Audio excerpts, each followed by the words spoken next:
Hey, good evening, everyone. Sorry again, it's a bit late, but I did want to make sure I got this in today. So a couple of different questions today. Hopefully they're a little bit shorter than the one we tackled yesterday, but I am just as excited about them. So the first one's from John Moody, and John's asking, we are in Zone 6B, Kentucky. I was wondering how people handle really hot, sunny stretches beyond ventilation.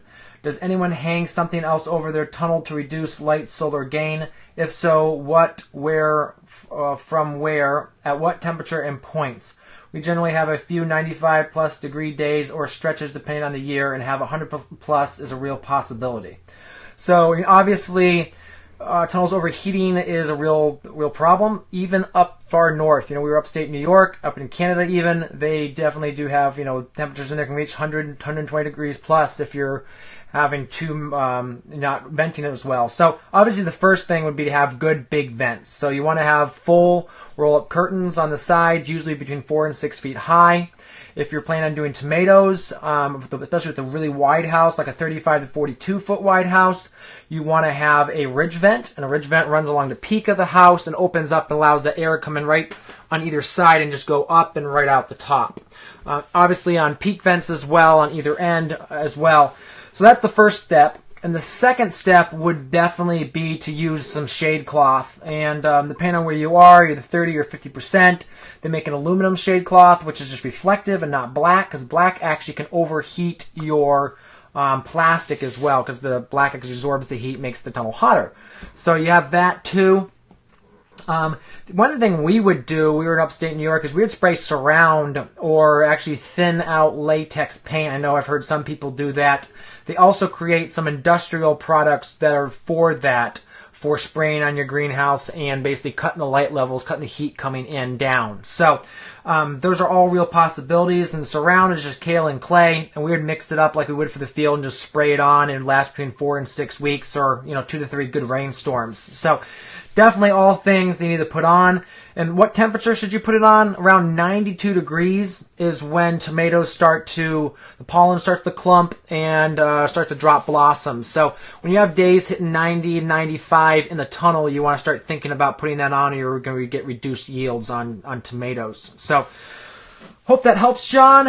The next question was, I need advice on cost and time-effective ways to trellis. This is from Joan Needham.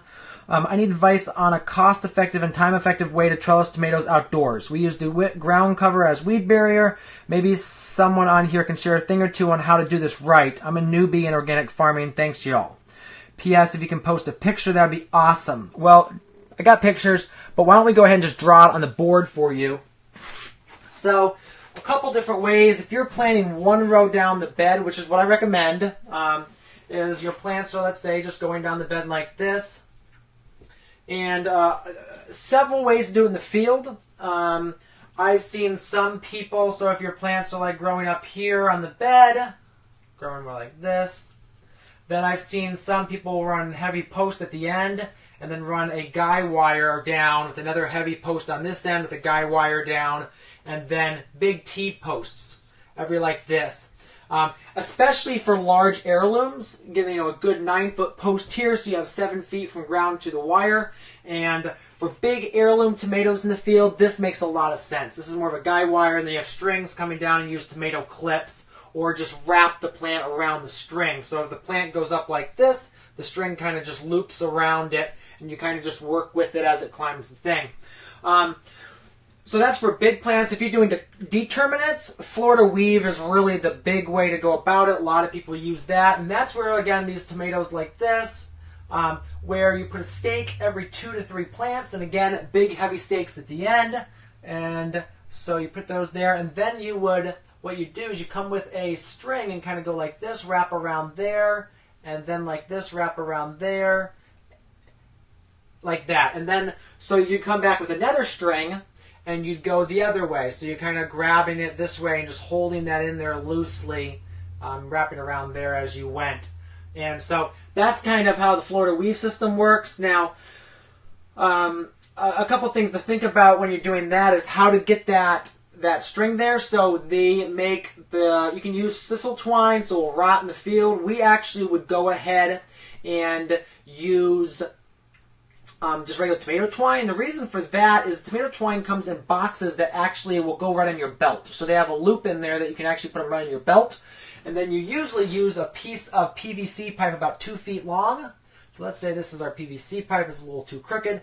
But you'd have a hole in here and a hole there. And so your PVC, your string, you'd be using, the string comes out the bottom and wraps around the plants there, but then that string runs up that PVC pipe, out this hole, and then in that hole, and then your hand with your thumb goes over this period right here. So you can very easily control how much string is going down, so you can tighten it up as you go back and forth. So you're kind of walking along like this, putting your thumb on it to kind of control that string. If you're a little bit behind and the plant's a little bushy, sometimes it helps to have 2 people. So one person holding the plant up, the other person wrapping it really quick with the PVC. So what we would do, obviously because these get really bushy, is we would actually wait till the spring to pull our tomatoes down, or late winters. Late winter, the ground's still frozen, not much snow, is a really good time. That way all the plants have died down, and you can just go down and easily cut that string, grab it, and pull it.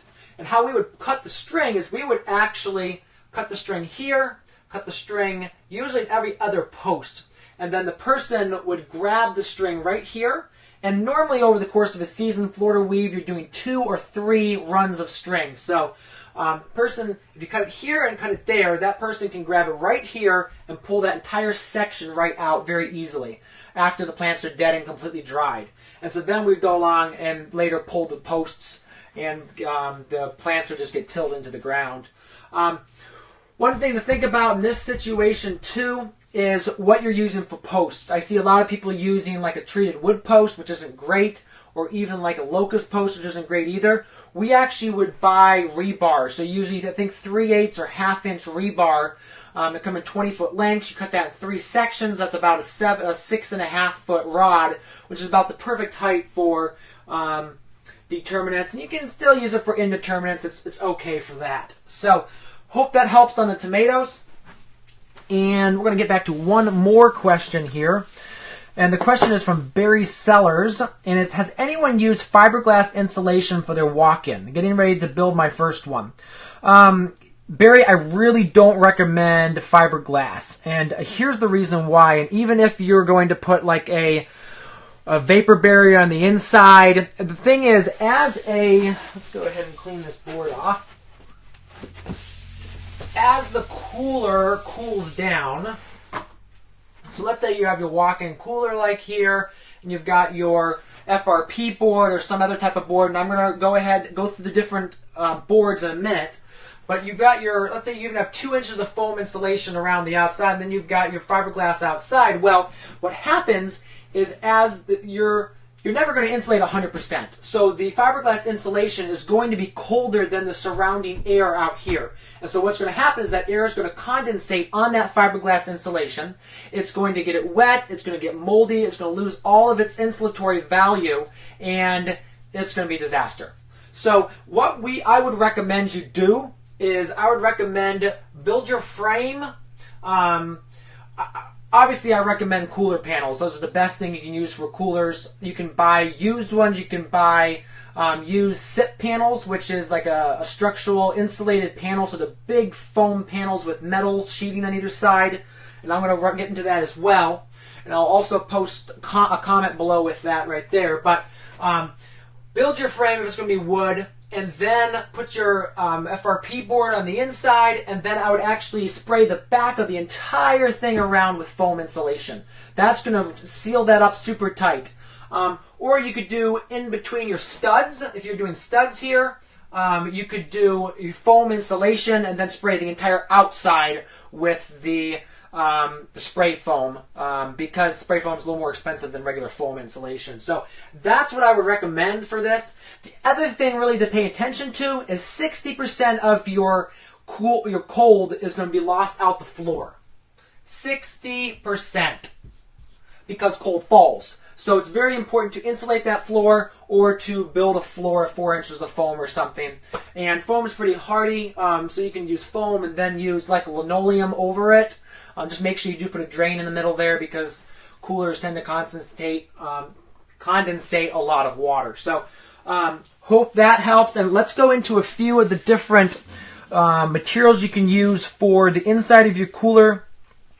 And these same materials can be used for washing sheds, so the inside of washing sheds. So the 3 things to think about that they want for inside of coolers and inside of washing shed is they want it to be smooth, non-porous, not water can't penetrate, and then sanitizable too. So you want to make sure that you can, pressure wash that or really clean that, and you can sanitize it afterwards, and you're not going to cause issues. So, something even like greenhouse plastic is smooth, non-water permeable, and sanitizable. So our washing shed for years was in a greenhouse with shade cloth on it and white plastic, but that would technically pass GAP standards just because of the materials. So let me share my screen a bit. So these truss core PVC panels, they are something you could definitely use. These are really heavy duty tongue and groove, maybe a little more heavy duty than you need, but definitely would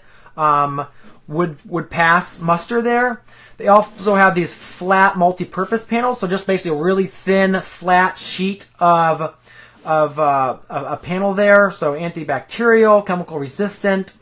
And then obviously you have the FRP panel, so the fiberglass reinforced panels, wall panels are good as well. So got that, and then also these are the insulated metal panels as well, so the metal SIPs.